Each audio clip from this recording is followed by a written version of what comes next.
یه بازی فوق‌العاده با باگ‌های خیلی زیاد و نوآوری‌های ریسک‌پذیری که عالی از آب در اومد. WWE 12. خب دوستان، این یه ویدیو بررسی حالا با سبک جدیدی سعی کردم در بیارم. اگه خوشتون اومد لایک کنید و بگید که چه بازی رو بررسی کنم. دمتون گرم. بیشتر ایرانی‌ها با این بازی خاطره‌ای ندارن، چون اولین بازی بود که فقط روی کنسول‌های نسل 7 قابل اجرا بود و اون زمان همه پلی‌استیشن 2 داشتن. البته که کلاهبرداری زیادی هم در این باره شد که بعضیا بازی WWE 12 رو خریدن و دیدن که همون بازی اسمکداون ورسس راه 2011 یا مثلا WWE آل استارز رو به این نام خریدن، یا مرسوم‌ترینشون بازی هیرکامز پین مد شده رو خریدن. به طور کلی بازی‌های WWE به دو دسته تقسیم میشن: قبل از WWE 12 و بعد از WWE 12.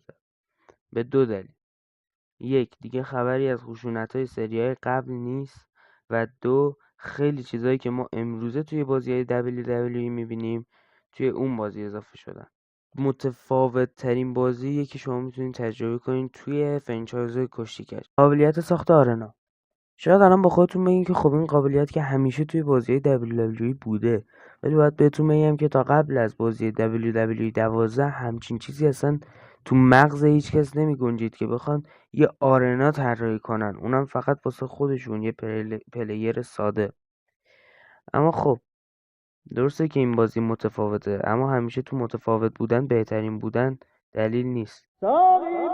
دل من گرفته امشب بدجور آدم ها حالمو میبینن از دور بعد نگه دارم متفاوت بوده، اما توی چی بگم الان من اینجا؟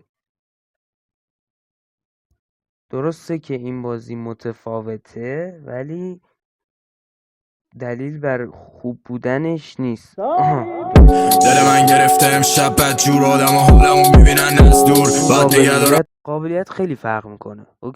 اوکی الان بهتر شد. خب چرا؟ به خاطر اینکه توی اون بازی اصلا شما برین بازی کنین، اصلا اون سال آرنای WWE کلا آرنای را اسمکدان NXT، توی این بازی برین بازی کنین همشون یه چیزه که فقط تماشون عوض شده، یه آرناه. به خاطر همین شما هر آرنایی هم که بخواین بسازین توی همون بیس را NXT و اسمکدانه. به خاطر همین تنها چیزی که شما طراحی میکنین رینگه، و این خیلی قابلیت بزرگی بوده. مخصوصا اینکه هنوزم میگم فرض کنید مثلا تو سال 2011 بهتون بگن که قراره توی بازی جدید شما خودتون یه آرنا بسازین. خب جالبه دیگه. یکی دیگه از بخشای مهم این بازی که خیلی متفاوته استوری مود این بازیه. استوری مود این بازی هم با سری‌های قبلی هم با سری‌های بعدی خیلی تفاوت داشت. اول از این که بگم که این آخرین نسلی از بازی‌های WWE بود که استوری مودی تحت عنوان رود تو رسلمنیا داشت.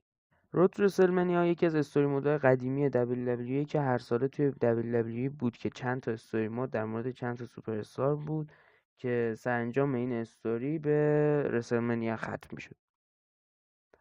این بازی تمام درگیریاش طبق خواسته بازی بود. حالا توی بک استیج درگیری‌های زیادی داشتیم، ولی بازم مثل بازی قبلی نبودش که خودتون بگردین توی آرنا هر جا که دوست داشتین دعوا کنین.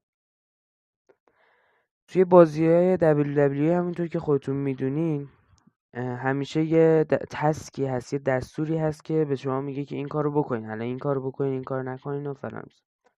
توی بازی‌های قبلی چنین چیزی اصلا وجود نداشتش که به شما بگه که چیکار کنین یا چیکار نکنین. هر وقت باشه جلوی شما یه مسابقه میذاش، شما باید تلاش میکردین که اون مسابقه رو ببرین یا میرفت تو کاتسین. اما فرق این مسابقه با اون مسابقه چی بود؟ منظورم فرق این بازی با بقیه بازی اینه که توی این بازی نوع استوری مود خیلی فرق میکرد. هر جا که درگیری پیش میومد بعد یارو انقدر میزدی تا دکمه وای بیاد. حالا وقتی وای رو میزدی یا میرفت تو کاتسین یا میرفت توی فینیشر زدن یا خیلی چیزای جالب دیگه. این استوری مود یه مقداری رو مخه، ولی واقعا خیلی حال میده. اگه شما توانایی خریدن و یا انجام این بازی رو دارین، حتما این استوری مود رو پیش ببرید. زاویه دوربین جدید. باید بهتون بگم که همونطور که الان توی بازی‌های WWE می‌بینید که زاویه دوربین به صورتیه که مثل همون دوربینی که شما مثلا مسابقه کشیکجی میبینین، دقیقا تو همون زاویه الان شما بازی میکنین. حالا به جز اینکه تو که 24 زاویه رمپ هم آنلاک شد، ولی در کل که زاویه دوربین مختص خودشو داره بازی. اما بازی قدیمی اینطوری نبود. بازی قدیمی همیشه هر جا که اون دوتا سوپر استار میرفتن دوربین هم باشون میرفت، یعنی دوربین دائما در حال چرخش بود.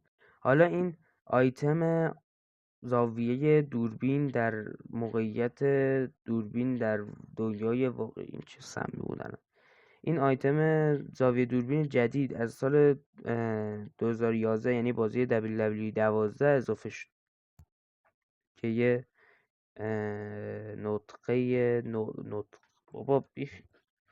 نقطه عطفی بود برای کمپانی. کریر مود شاید براتون سوال باشه که مگه اون موقع ما کریر مود داشتیم؟ نه، نداشتیم. توی بازی WWE میبینیم که از سال 2015 به بعد بخشی به نام مای کریر و جدیدن هم مای رایز اضافه شده که یه داستان جالبی مخصوص کاراکتری که خودتون ساختین داره. اما نکته جالب اینجاست که ما چنین چیزی رو توی WWE 12 داشتیم، اما جزو استوری مود بود. استوری مود رو تو رسلمنیای بازی WWE 12 3 تا بود. یکی استوری ویلن استوری بود، اوتسایدر استوری و هیرو استوری. حالا فرق اینا چی بود؟ ویلن استوری داستان یک کاراکتر منفوری به نام شیمس و گروهی که واسه خودش درست میکنه بود که داستان جالبیه، ولی خب یه مقدارم حوصله سر بره. بعد از اون داستان در مورد تریپل اچ میشه که این داستان به هم مرتبطه که میشه اوتسایدر استوری.